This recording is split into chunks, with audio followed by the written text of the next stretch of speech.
GTM Podcast Buddhist Knowledge Mini-Series.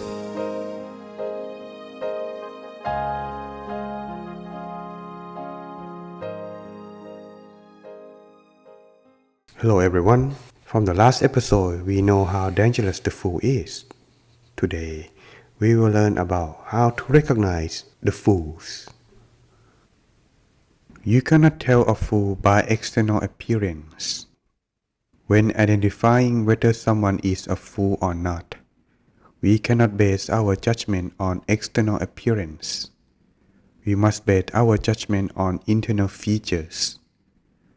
The things we should avoid basing our judgment on including gender, age, lineage, nationality, connections, knowledge, job or wealth.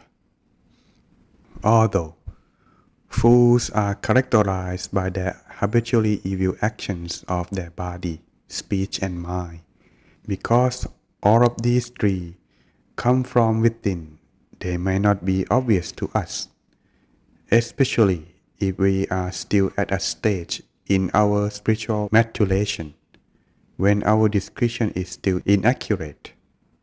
Appearance, gender, age, lineage, nationality, connections, knowledge, job, and wealth are only indirectly connected with the quality of the mind. When we want to identify a fool, we need to look for behaviors that betray their underlying quality of mind. The sort of behaviors that are most clearly identifiable are those that come out in the context of our interaction and friendship with them. So how to tell who is a fool? We are not mind readers who can observe how others think. All we can observe are the things which others express openly, that is, others' words and actions. Even fools have chinks in their armor, which will be revealed as we interact with them. In fact, there are 5 in all. 1. They like to persuade others to do evil things. Not only does a fool persuade others to do evil, he will also exemplify those evil deeds for others to follow. He might skip work on the slightest trivial pretext and persuade his colleagues to do the same. 2. They like to interfere with things that are none of their business. A cleaner has the duty simply to keep the office clean, but if, instead of doing her duty, she leaves her work undone and spends her time rummaging in the waste paper basket for trade secrets, already you should be suspicious that she is a fool. A student has the duty to study, but if, instead of studying their subject, they waste their time on protests against the government, then again they might be a fool masqueraded as intelligentsia. 3. They like anything that is improper. Fools have a dislike for anything that is right and proper. They like playing with fire. They like taking drugs. They like gambling. They like the opportunity to put a spanner in the works. You can be sure that anything they like has someone on the receiving end of their suffering. Even if they take the chance to ordain as a monk, they will end up being one to cause a schism in the order. Their predicament is the same as one illustrated in the ancient tale of angel and worms, which will be mentioned in the later episode of Blessing 1. So stay tuned. 4. They get angry, even spoken decently. Suppose a mother wants her daughter to dress modestly before leaving the house, in case the neighbor gossip. The daughter might reply angrily that this is how modern people dress. Her mother gave her a perfect reasonable piece of advice, but her own daughter answered back with a verbal equivalent of a slap in the face. Suppose a father advised his son that he should be revising instead of going out so close to the examinations. "How can you say that?" might shout the boy. "Didn't you go out when you were younger too?" Often, the other person knows that they are in the wrong, but when they are found out that their fault is discovered, they lose their temper. This is the mark of a fool. A fool is like a person covered in open wounds. If he bumps into something, even only lightly, it hurts. For a fool, his mind is covered in wounds, and when confronted with the truth, it hurts. Sometimes, even just a glance is enough to provoke him to aggression. 5. They refuse to comply with rules and regulations.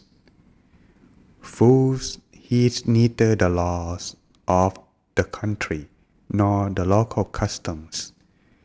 If you meet someone who refuses to comply with the regulations, you can be 99% sure that you are dealing with a fool.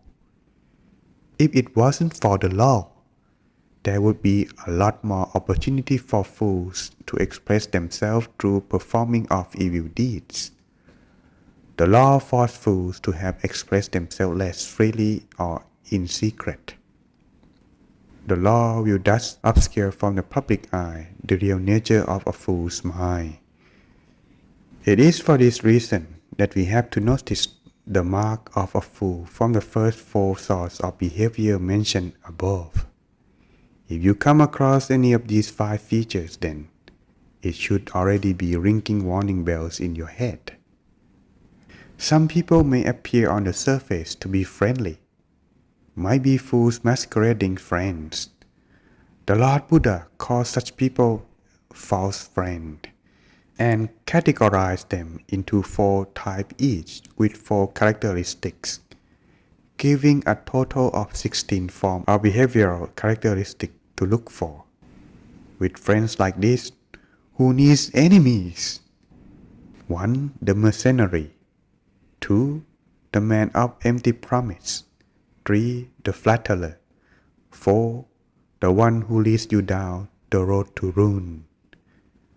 The first one, a mercenary, is one who tries to appropriate your possession, one who sacrifices little in hope of gaining much, one who helps others only when threatened by the same danger, and one who only makes friends to serve his own interest. 2. A man of empty promises is one who tells you how sad he is not to have been able to share with you something that has already run out. One who promised to share with things they don't yet have. One try to win your favor with empty promises. And one who has excuse every time called upon to help. 3. A flatterer is one who toadies to your evil doing, who toadies to your doing good deed, who sings and prays to your face, who gossip about you behind your back. 4. A friend who leads you down the road to ruin is one who, being your loyal drinking companion, is one who, being at your side when you roam the street at unseemly hours, is one who frequenting games and show with you, and also one who join you at the gambling table. Such behavior illustrates 16 ways in which a fool will unwittingly reveal his lack of responsibility. Besides leading us to ruin, such people lead society unfalteringly in the direction of deterioration, which is hard to remedy. If you come across any of these 16 features, then it should already be ringing warning bells in your head. So now we all know how to recognize a fool. We could be one of them, but if we already know, we can stop being such a fool and improve ourselves to be the wise. And so, How to avoid the influence of the food? Let's find that out in the next episode. See you again in our next podcast.